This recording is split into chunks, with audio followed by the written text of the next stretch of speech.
E aí, pessoal, tudo bem?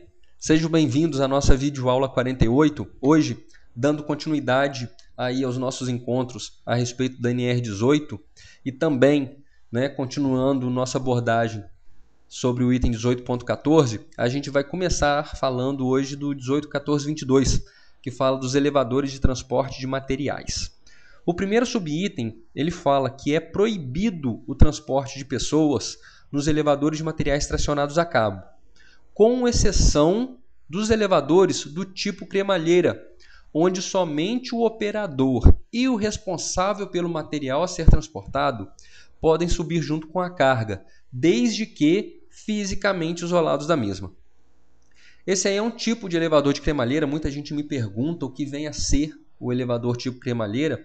Ele, diferentemente dos elevadores tracionados a cabo, ou seja, que são aqueles elevadores que sobem e descem em função do cabo de aço que está subindo e fazendo com que esses elevadores desçam, né? O elevador do tipo cremalheira, ele funciona com esse tipo de dispositivo, né? Então, nesses casos, tanto o operador quanto o responsável pela carga podem ser transportados junto com esse material, desde que exista uma barreira física entre essa carga que está sendo transportada e o operador do guincho responsável por esse material. Mas isso só pode no elevador do tipo cremalheira. Nos elevadores tracionados a cabo não é permitido, ok? Só mesmo o transporte de carga, né? O 18.14.22.4 traz uma relação de dispositivos de segurança que esses elevadores de materiais tracionados a cabo devem ter, né? Letra A fala do sistema de frenagem automática e o item B fala para a gente de um sistema de segurança eletromecânica que deve ser instalado a 2 metros abaixo da viga superior da torre do elevador, né? Ou seja, lançando mão novamente da ilustração que a gente fez na videoaula 47, aqui em cima vocês vão encontrar a viga superior da torre do elevador, ok? Ou seja, nesses casos, quando o guincheiro aciona o equipamento para fazer com que o elevador suba, a gente tem uma série de funcionamentos, né, de direções, digamos assim, sentidos do cabo de aço que finalmente faz com que o elevador suba, né? Ou seja, se o guincheiro continuar fazendo força, o elevador vai subindo indefinidamente até arrebentar tudo lá em cima. Então, o que esse item da NR está falando para a gente? Que eu tenho que ter a 2 metros da viga superior da torre um dispositivo de segurança eletromecânica que, quando o elevador atinja esse dispositivo, mesmo que o guincheiro continue acionando o equipamento para fazer subir o elevador não suba. Para quê? Justamente para manter a segurança desse equipamento. É isso que o item B está falando para a gente, ok? O item C, um sistema de trava de segurança para manter o elevador parado em altura além do freio motor, ou seja, mesmo que o guincheiro esteja acionando o freio do motor para manter esse elevador suspenso, né, um outro dispositivo, uma trava de segurança deve existir, né? A letra D, um interruptor de corrente para que o elevador só se movimente com as portas ou com os painéis fechados, e aqui a gente deve recordar do item 18, 14, 21, 16, que fala que as torres do elevador devem ser equipadas com um dispositivo de segurança que impeça a abertura da cancela quando o elevador não estiver no nível do pavimento. Ou seja, além de eu conseguir abrir a cancela apenas com o elevador no nível do pavimento, esse elevador só deve se movimentar a partir do momento que todas as cancelas estejam fechadas. É isso que a letra D está me dizendo, que o elevador só pode se movimentar quando essas portas ou esses painéis estejam fechados, ok? E a letra E, um sistema que impeça a movimentação do equipamento quando a carga ultrapassar a capacidade permitida, né? O 18, 14 e 23 ele já vai abordar os dispositivos de segurança necessários para os elevadores de passageiros. Quando que eles são necessários? É o que vem me responder o primeiro subitem. Nos edifícios em construção com 8 ou mais pavimentos, a partir do térreo, tá? O subsolo não conta, a partir do térreo ou altura equivalente, é obrigatória a instalação de pelo menos um elevador de passageiros, devendo seu percurso alcançar toda a extensão vertical da obra. Ou seja, 8, 9, 10, 11 pavimentos, pelo menos um elevador de passageiros deve existir. Ok? É proibido o transporte simultâneo de carga e passageiros nos elevadores estacionados a cabo. A gente já viu que no elevador de cremalheira pode, quando esse elevador de cremalheira é para material. No caso do elevador de cremalheira para material, você pode ter a presença do operador e do responsável pela carga. No caso do elevador tracionado a cabo para carga, é proibido o transporte em conjunto. Tá? No caso do elevador de passageiros, muitos deles são elevadores mistos, ou seja, é possível o transporte tanto de passageiros quanto de carga, desde que não ocorra esse transporte simultâneo. E sempre os passageiros têm prioridade. Tudo isso está nos demais subitens, no 18, 14 e 23, que a gente achou desnecessário trazer para essa nossa apresentação, mas o link de acesso ao subitem está disponível na nossa página no blog, ok? Vamos falar agora do 18, 14 e 23.3. O elevador de passageiros deve dispor de... Com a leitura desse subitem, vocês vão reparar que muito se assemelha aos subitens do elevador de materiais. A gente só quis chamar atenção para o item B, que fala o seguinte, que o elevador de passageiros deve dispor de um sistema de freio automático a ser acionado em caso de ruptura do cabo de tração ou em outras situações que possam gerar a queda livre da cabine. Vocês certamente vão se recordar desse acidente que aconteceu em Salvador no dia 9 de agosto de 2011, em que 9 trabalhadores da construção civil morreram em função da queda livre de um desses elevadores. O que a manchete no site do G1 diz?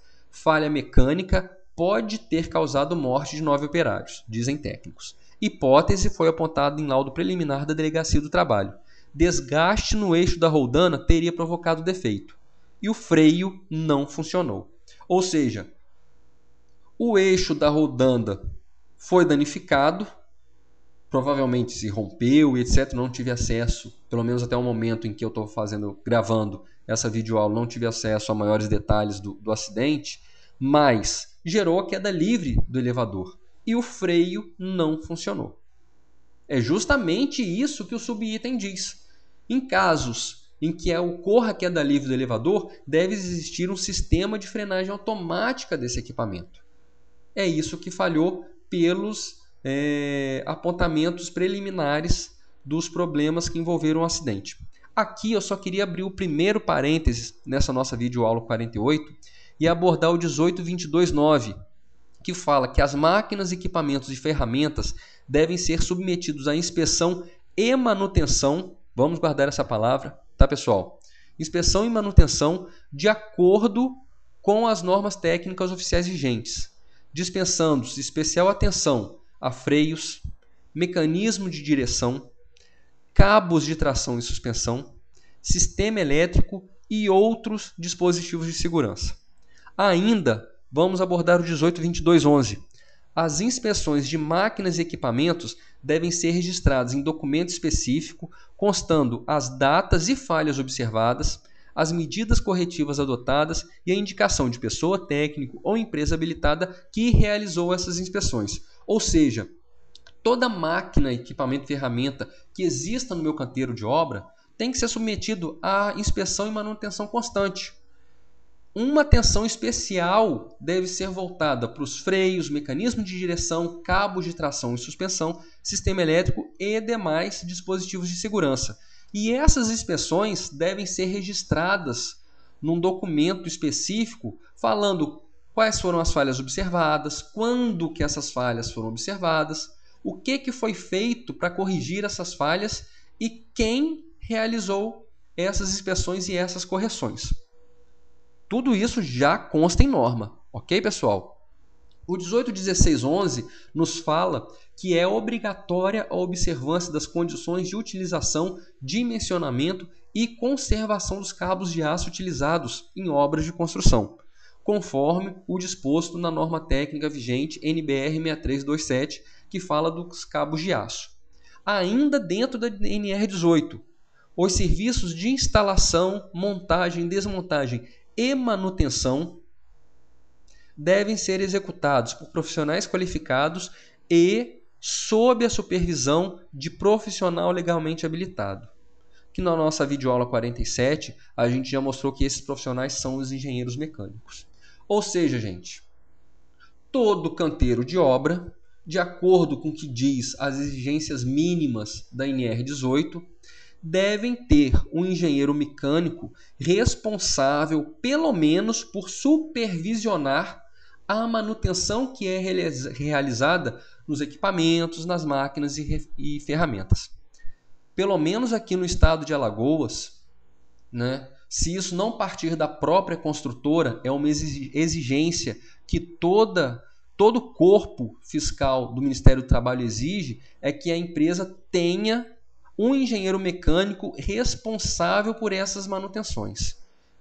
Serra circular, betoneira, serra policorte e os elevadores, tanto de materiais e principalmente os de passageiros, com base nesses itens que a gente acabou de apresentar nesse nosso primeiro parênteses da videoaula 48.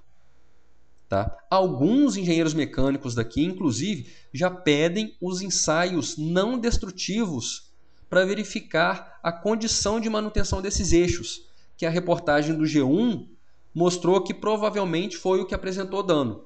Visivelmente, pode não apresentar nenhum tipo de falha, mas esses ensaios não destrutivos são um produto químico que é passado nesses eixos, né? O metal, o material desses eixos absorve esse produto químico, aí as falhas passam a ser vistas a olho nu. E, consequentemente, o equipamento é paralisado até a troca do material que apresentou dano. Se você já trabalha na construção civil, se você presta serviços para a construção civil, não deixem de sugerir, de solicitar, melhor dizendo, a construtora que contrate os serviços de um engenheiro mecânico para que essas vistorias, essas inspeções e essas manutenções sejam feitas e, consequentemente, com a emissão de uma anotação de responsabilidade técnica, que são as famosas ARTs, que é a responsabilidade do engenheiro mecânico mediante aquela manutenção, aquela inspeção, enfim, ok? Aqui em Alagoas nós já existimos isso e há muito tempo nós não verificamos, felizmente, nenhum tipo de acidente com essa gravidade que aconteceu em Salvador, né? E o segundo parênteses que eu queria abrir na nossa videoaula 48 é abordar o 18.14.7, que os equipamentos de guindar e transportar materiais e pessoas devem ser vistoriados diariamente antes do início dos serviços pelo operador, devendo ser registrada a vistoria em livro próprio do equipamento. Frequentemente, tá, a gente se depara com guincheiros, né, tanto de elevador, de materiais e principalmente de trabalhadores que não fazem uma verificação diária do funcionamento desses equipamentos. E assim, é de prioridade, é prioritário antes do início dos serviços que essa checagem seja feita à luz do que exige o 18.14.7. Ok, pessoal? Muito importante que essa checagem seja realizada diariamente e antes do serviço. Não adianta no final do expediente, no meio do expediente, é no início, ok? Qualquer problema que seja verificado pelo operador do equipamento deve ser informado ao responsável pelo canteiro, né? Principalmente, né, para que ele faça o quê? Que ele entre em contato com o engenheiro mecânico que a gente acabou de abordar, para que ele visite o local para verificar que tipo de falha que estava acontecendo, ok? Então, é isso que a gente queria abordar do item 18.14.23.3. O 18.14.24 fala das gruas, né? A grua é esse tipo de guindaste aí que permite tanto o deslocamento vertical quanto horizontal dos materiais, né, presentes no canteiro de obra. É um item bastante técnico, fala em telescopagem, etc. Quaisquer dúvidas. Por isso que a gente, antes disso, por isso que a gente optou em não abordar na nossa videoaula 48, né? por ser uma coisa mais técnica e que, pelo menos aqui no estado de Alagoas, né, acredito que na maior parte do Brasil também não seja uma coisa tão frequentemente encontrada nos canteiros de obra. E o 18, 14 e 25 são os elevadores de cremalheira, que a gente já deu o exemplo na nossa videoaula. Ok, pessoal? Terminamos finalmente a abordagem da NR18. Foram 26 encontros tratando apenas da construção civil. Eu venho recebendo alguns e-mails, alguns recados pelo Facebook, pelo Orkut, falando que você citou o subitem tal, eu estou com um livro da editora tal e esse subitem não está aqui, a gente ficou meio perdido. Gente, no nosso blog sabinoSST.blogspot.com eu sempre deixo à disposição o link de acesso ao item atualizado. Muitas vezes a edição desses livros de segurança no trabalho não acompanha a velocidade de atualização das normas. Então é muito importante que vocês se mantenham atualizados, principalmente com as alterações das NRs, ok? Gente, terminamos por aqui, tá? Como sempre, eu fico aí à disposição de vocês pelo Orkut, pelo Gmail, no Facebook e no Twitter. Muito obrigado, tá, gente, pela atenção, pelas manifestações de apoio que eu venho recebendo. E é isso. Obrigado a todos, fiquem com Deus e até a nossa próxima videoaula. Obrigado, galera. Valeu. Tchau, tchau.